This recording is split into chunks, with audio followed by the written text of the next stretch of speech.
Yeah, this is freestyle, man. Musalil Akile, G record. Yeah.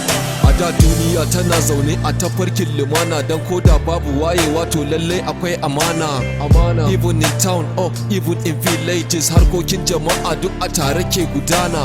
This is the story of a farmer on his lineage, a humble man that born and rise in the village. He has a background traditionally image, a gargajiyance a haka suka manage. Matasa ai su ne idanun al'umma, a lokacinsu aiki suke tukuru da himma, ba su da mission ko wani M da za su cimma, don a lokacinsu aure yinta ake ba soyayya. A hakan kuma sai kaga sun yi lasting shekara 70 har zuwa 100. Babu yawan sake-sake, babu kashe aure, za su tsufa tare sai in lokaci ya ƙare. Zaman shi iyaye suka ce mishi aure, komai an shirya, hadda mata wai kar ya damu in an yi auren za su je su ture. A hakan akai kuma auren su ya daure, zaman haƙuri da juna malam ai sun daure. Shekara aru da yawa suka shuɗe, ya'ya da jikoki har tattaɓa kunne.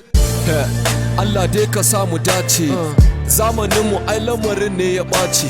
Ga gonakai amma wai sai dai mu sai abinci, sana'o'in iyayenmu ne muka ce ba ci, saƙa, ƙira, koko kasuwanci. To ta yaya za mu yaye ma rayuwar talauci? Iyayenmu sun tara 'ya'ya babu abinci, musamman 'yan mata ga sunan su bai abin takaici. Maka iya bambance budurwa da bazawara, duk da ma zamaninmu wai ya zo da soyayya. Za a haɗu a fahimci juna kafin aure, amma talauci da son duniya ya hana ya ɗaure. Sai a yi aure kafin shekara wai an watse, a wannan karnin yin aure ai ya zamo fitina. Malam kafin ka samu aure ai sai ka sha wahala, matsalan kuɗi ne malam koko na sana'a, ko zamantakewa ko ra'ayoyin iyayenmu da ke yawan nadama.